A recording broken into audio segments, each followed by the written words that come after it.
Hello and welcome back to Up the Villa podcast. If you are new to our channel, subscribe, drop this video a like, and get involved in the comment section down below and get interactive on our website by sharing your lineups on social media. So Wolves v Aston Villa, fast approaching now.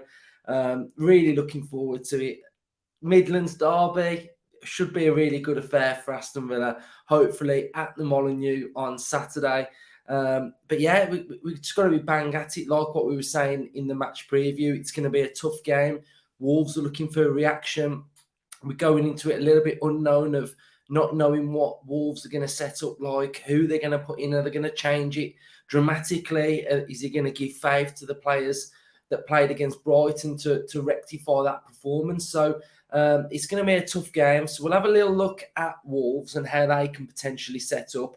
And then we'll have a little look at the Aston Villa lineup, what to expect. So if we go back to the lineup against Brighton, they've been sort of playing with four central midfielders, which I think it's been miffing a few Wolves fans. So they've got João Gomez, Ruben Neves, Mario Lemina, and Mateus Nunes in midfield. So it's four central midfielders across the width of their midfield, and then they've got either Neto or Podence or Cunha who drops in there, and then the leading the line is Diego Costa. So I think I do expect them to maybe look at the way Villa played against Manchester United and think that they might be able to get a little bit of joy with pace if they play that high line. They might dust off Adama Traore and bring him back into the side. But so it's whether they move away from those four in central midfield. If we have a look at a game where they had a little bit more joy, Crystal Palace,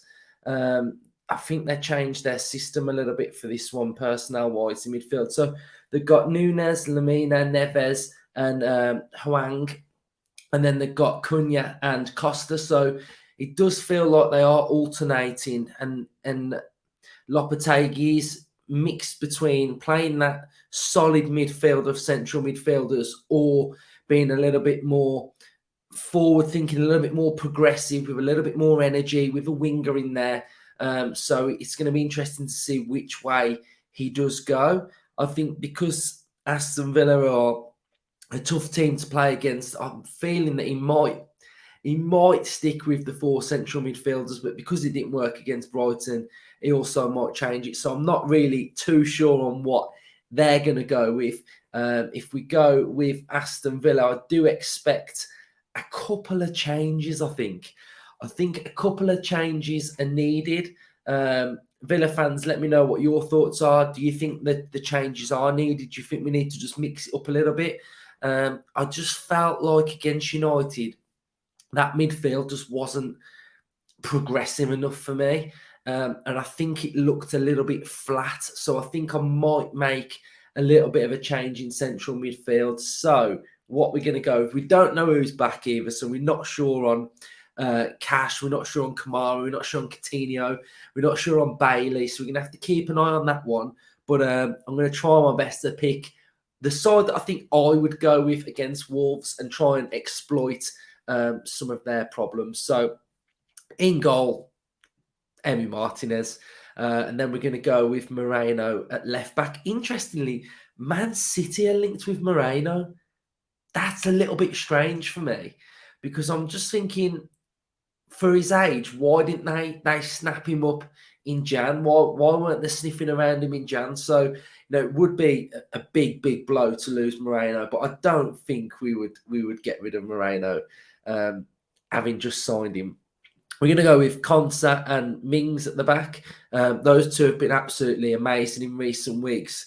Proper colossals. That, like I say, the best have looked, and I think they were both pretty good against Manchester United as well. And I'm thinking he may be back, and he may be straight back into the team, because it's energy, it's pace, it's like dynamism.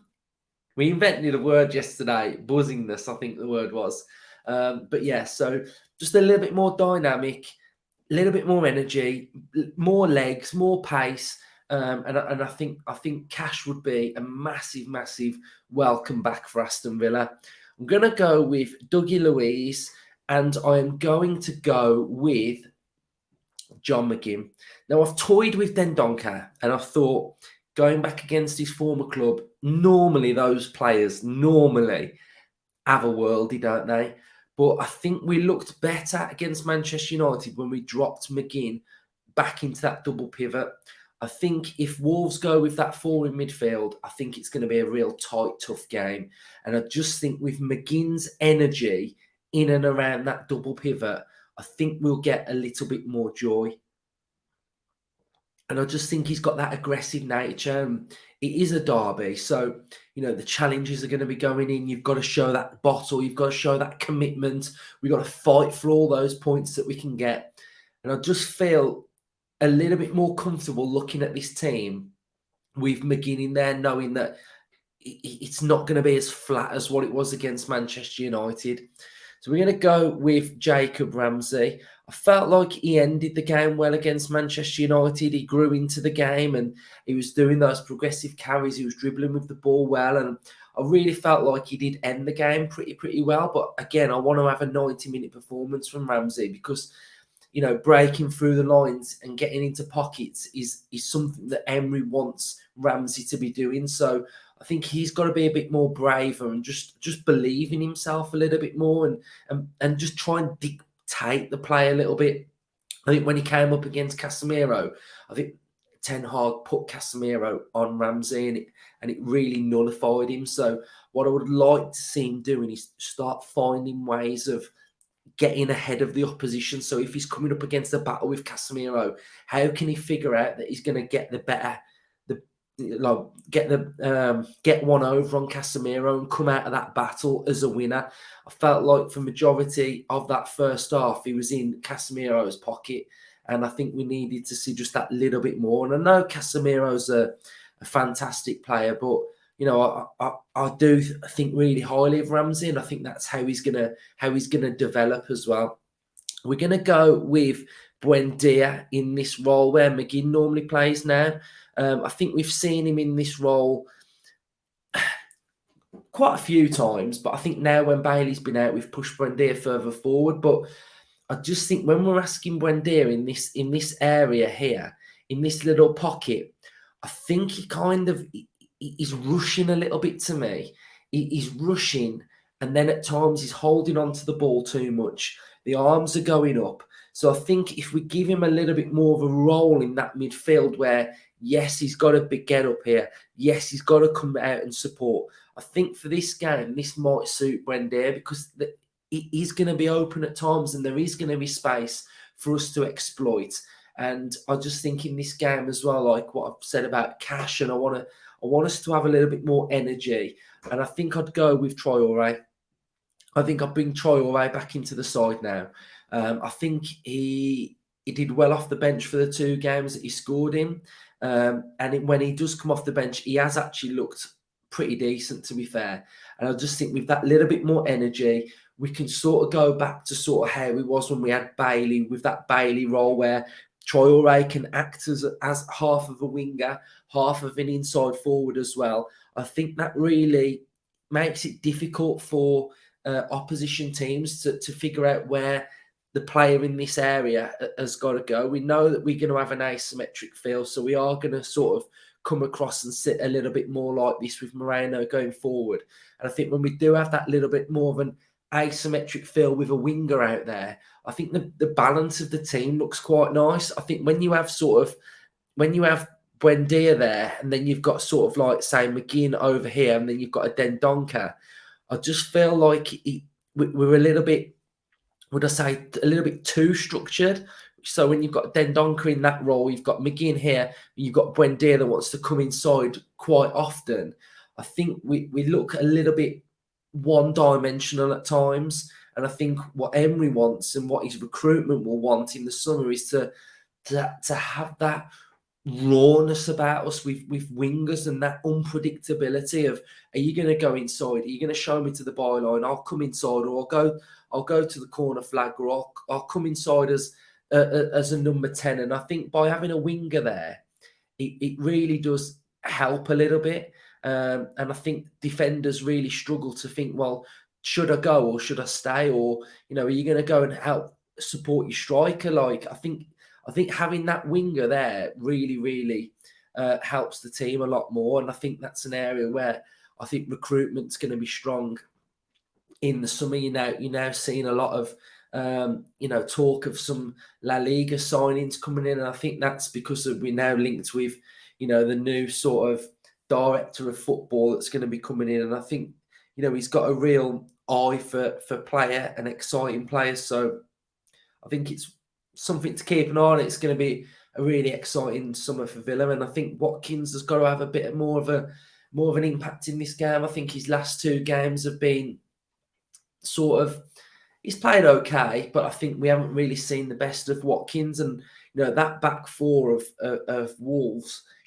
Whatever they're going to play with, it looks like Semedo might be out because he went off injured in the last game. If we go back to the Brighton fixture, there's not a lot of pace in this back four that Wolves play with. So just wait for it to load.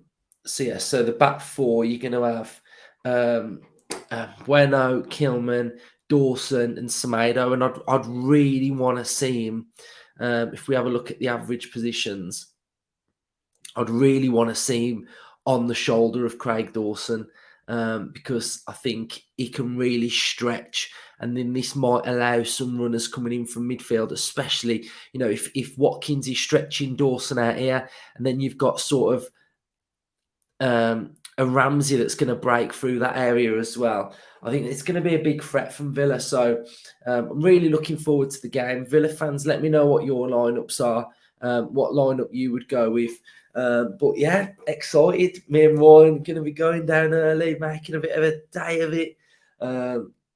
So really looking forward to it, and I think it's time for Villa to get back on track and get that European charge back on. I know that United are playing Brighton this evening, so that's going to be one to keep an eye on as well. Hopefully Man United don't do what normally happens when a team gets through in the semi-finals of a cup, then reverse fixture, they always get beat by that team, don't they?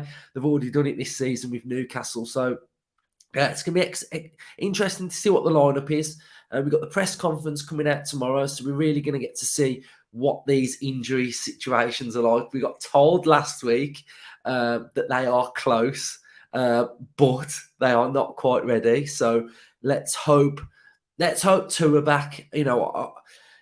I'd love Cash to be back, and I think I'd like Bailey to be back because he would give us that option going forward, which I think at times we're looking a little bit leggy and a bit tired. I mean, if we're going to be greedy, we may as well have Kamara back as well. So, looking forward to it. Villa fans, let me know what lineup you're going to go with. And we'll be back tomorrow for our press conference up the Villa.